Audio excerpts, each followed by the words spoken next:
नमस्कार, आप देख रहे हैं पुलिस राउंड न्यूज। इस वक्त की खबर महाराष्ट्र के पुणे शहर से है।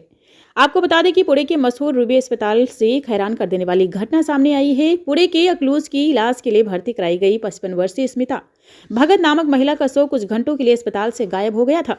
परिजनों का आरोप है कि शव लेने गए परिजनों को अस्पताल प्रशासन की ओर से चाय नाश्ता करने को कहा गया। परिजनों की ओर से सुबह 8 बजे मांगा गया महिला का शव शाम के 4 बजे मिला, लेकिन उसे किसी दूसरे अस्पताल के एम्बुलेंस से लाया गया। इस चौंकाने वाले प्रकार ने अस्पताल की कार्यप्रणाली पर गंभीर सवाल खड़े कर दिए हैं। एक नामांकित अस्पताल में डेड बॉडी को लेकर ऐसा भ्रम कैसे हो सकता है? यह अस्पताल प्रशासन की लापरवाही है या कुछ गंभीर मामला? जो भी है वो पुलिस जांच में सामने आएगा ही। तब तक अस्पताल प्रबंधन पर सवालिया निशान बना हुआ है।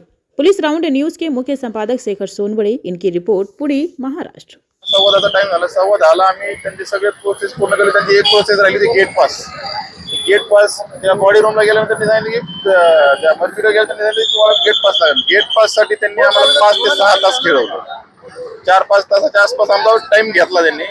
तर त्याच्यानंतर तर आम्ही तो गेट पास मिळाला आम्हाला 3:30 वाजले। 3:30 वाजता गेट पास मिळाल्यानंतर आम्ही मर्फीच्या समोर जाऊन थांबलो की आता आम्हाला बॉडी मिळेल ह्या आशेने आम्ही तिथे जाऊन थांबलो। तिथं गेल्यानंतर आम्ही तिथल्या सिक्युरिटीला विचारलं की उघडा आमची बॉडी आम्हाला द्या।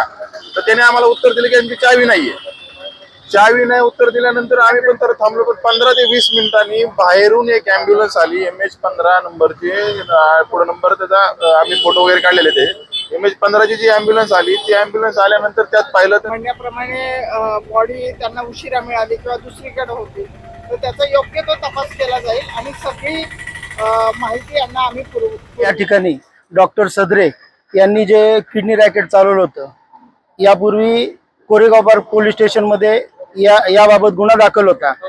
ते गुन्हा दाखल असताना हे कोर्टात केसेस चालू असताना त्याचा जो प्रमुख आरोपी आहे सुलेमान नरसिंघानी, हा राहत असलेल्या ठिकाणी मृत अवस्थेत पावले गेला। आणि याच्या केस संदर्भात जेवढ्या गोष्टी आहे त्याच्याशी आतापर्यंत छेडछाडच होत आलेली आहे।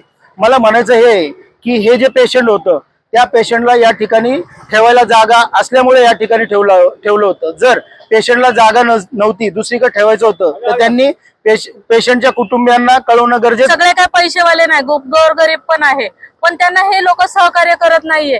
कितीतरी वेळ टीचरवर बाहेर पेशंट पडून असतं, मग ते सिरियस असो, मरू, काही हो, पण हे लोक आतमध्ये घेत नाही। जोपर्यंत तुम्ही 50,000 भरा, 70,000 भरा किंवा 1,00,000 रुपये भरा, हे पैसे घेतल्याशिवाय हे लोक आतमध्ये रुपयामध्ये पाहिजे। तर आम्ही सकाळी 8 वाजेपासून तुमच्याकडनं बॉडी मागतोय, आम्हाला संध्याकाळचे 4 वाजता तुम्ही बॉडी द्यायला लागले। हे कुठे तर आम्हाला संशयाची गोष्ट वाटतोय की बॉडीचे कुठले पार्ट चोरी झाले का, बॉडीचे कुठले कुठं त्याची विटंबना झाली का, ते आम्हाला चौकशी करणं गरजेचं आहे। की हा पोलीस तक्रार आम्ही केलेली की याची